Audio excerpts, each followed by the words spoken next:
Política internacional del Mercosur, porque se están cumpliendo 30 años de la conformación de este bloque regional que une a Argentina, Uruguay, Paraguay, Brasil. Ya tenemos la opinión de Virgilio Jiménez Grotter, licenciado en Relaciones Internacionales. ¿Cómo te va? Buenos días, Virgilio. ¿Qué tal, Emilio? ¿Cómo estás? Buen día para vos y toda tu audiencia. Bueno, contanos un poco, es una reflexión de estos 30 años, si querés decir luces y sombras, cosas más importantes. Bueno, como vos decías, ayer 26 de marzo se cumplieron 30 años en realidad de la firma de el Tratado de Asunción, que es el instrumento jurídico que da origen a lo que se conoce como el Mercosur, ¿no? Que en realidad hay que destacar que ya antes, si bien el Mercosur nace el 26 de marzo del 91, ya antes, desde mediados de la década del 80, Brasil y Argentina, los presidentes Alfonsín y Sarney, venían trabajando, es decir, Brasil y Argentina venían trabajando en pos de una integración, de un acercamiento. Por eso es importante mencionar la declaración de Foz de Iguazú del 85 y un tratado de integración y cooperación entre Argentina y Brasil del 86, ¿sí? O sea, hubo todo un trabajo previo entre los dos grandes del Mercosur, ¿no? Argentina y Brasil. Y después sí, en el 91 se conforma, ya en el primer gobierno de Menem, y se agregan Uruguay, Paraguay, es decir, esos cuatro países, ¿sí? Como vos decías, bueno, en estos 30 años hay luces y sombras, ¿no? Hay distintos momentos hubo. Como positivo, bueno, podemos mencionar la integración, ha sido el proceso de integración del Mercosur, ha sido, podríamos mencionar, una política de Estado. Fíjate vos que desde que se crea, todos los presidentes de distintos colores políticos han apostado por la integración, han aceptado la integración como un mecanismo para insertarse en el mundo, ¿sí? O sea, a ninguno se le ocurrió dejar de lado o eliminar dentro de la política exterior la integración, ¿sí? Eso es muy importante. Otra cuestión muy importante es que, como decíamos antes, ya este acercamiento entre Argentina y Brasil permitió dejar de lado rispideces o hipótesis de conflicto que había con Brasil y bueno, con otros países de la región como Chile, que si bien no es miembro del Mercosur, pero tiene una calidad de asociado, ¿sí? O sea, esta cuestión de lograr construir una zona de paz estable, cosa que esto en principios de la década del 80 esto no era tan así, ¿sí? Es decir, es un esquema principalmente que apunta a lo comercial, es un esquema más bien comercial el Mercosur. De hecho, el objetivo principal es constituir un mercado común, cosa que no logró. O sea, fíjate vos, se pensaba para el año 94 tener el mercado común y eso todavía no se consiguió. En realidad, y esto es uno de los temas que queda pendiente, de las sombras, podríamos decir, el Mercosur es una unión aduanera imperfecta.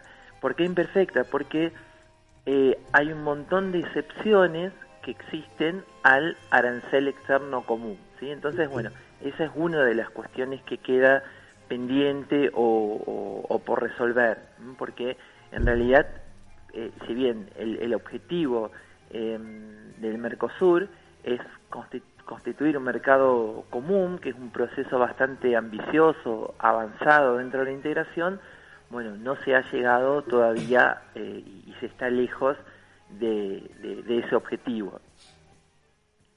Y en este sentido, ayer hubo un acto, Virgilio Jiménez Grotter, justamente por los 30 años, al cumplirse este aniversario, lo que todo parecía que iba a ser un lugar de, no sé si de festejo, pero de acercamiento, de avanzar en proyectos comunes. Hubo rispideces entre Alberto Fernández y el presidente de Uruguay, Lacalle Pou, porque la calle Pou, juntamente con Bolsonaro, pidieron profundizar la zona de libre comercio, lo que vos estás planteando, y también rever lo que mencionaste, el arancel externo común, y le salió el cruce Fernández, Alberto, diciendo que no queremos ser un lastre para nadie. Sí, sí, también estas cuestiones, ¿no? O sea, en vez de por allí tratar de empujar todos juntos, bueno, hay diferencias, hay por ahí dentro de este proceso que es el Mercosur, que decimos es muy bueno porque es un proceso que a los 4 o 5 países les permite proyectarse o comerciar con el mundo, con Europa, con Estados Unidos. Vemos que hay estas cuestiones, ¿no? Que por ahí dentro de los jefes de Estado hay diferencias o ideológicas, o sea, también hay una suerte de grieta, podríamos decir, ¿no? Cuestión de que por ahí en Europa el proceso es distinto, la Unión Europea, más allá de que, bueno, allá son muchos más países, es otra realidad, han alcanzado la moneda única, pero sí, es cierto, esas diferencias internas que existen dentro de los miembros del Mercosur también es un elemento que atenta contra el avance, contra el progreso de este esquema de integración, ¿no? Algunos por ahí mirando más al libre comercio, otros más concentrados, entonces eso, bueno, tampoco es bueno, ¿sí? Y para ir cerrando, Virgilio, esta entrevista, ¿cuáles son los desafíos? No digo por los próximos 30 años, pero deberían fijarse más allá de lo coyuntural, de los que están ahora o los que estuvieron, políticas de Estado regional pensando en el futuro. Sí, uno de los desafíos me parece a mí es, por ejemplo, bueno, se ha logrado un acuerdo de libre comercio con Europa, ¿no? En el año 2019.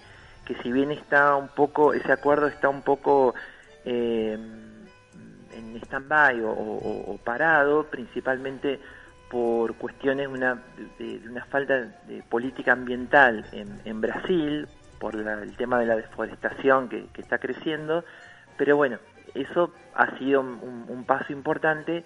Yo creo que el Mercosur tendría que también pensar en acuerdos con países como Estados Unidos, como China, también pensar, si bien es cierto que decíamos es principalmente apunta a lo comercial, pensar en construir una suerte de red de agencias, por ejemplo, medioambientales, energéticas, alimenticias, que complementen los temas que esencialmente son económicos y comerciales, pero creo que eso sería bueno también, ¿no?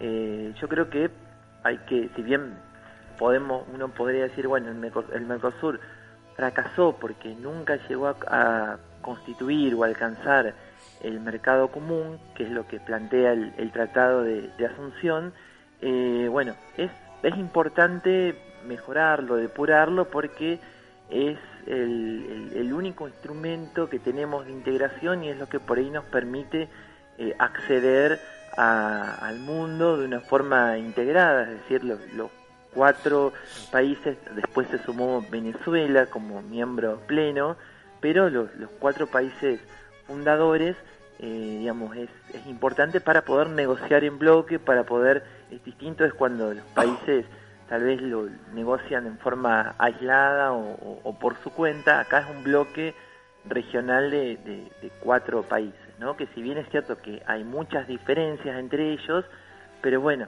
yo creo que sería cuestión de ir viendo, trabajándolo, tratar de coordinar un poco las políticas exteriores y bueno, y de esa forma ir mejorándolo, ir avanzando en ese esquema. Virgilio Jiménez Grotter, muchas gracias como siempre por este aporte técnico, político, en este caso de la política internacional del Mercosur, y hasta cualquier momento. A vos, Emilio, muchas gracias a vos y un saludo a tu audiencia.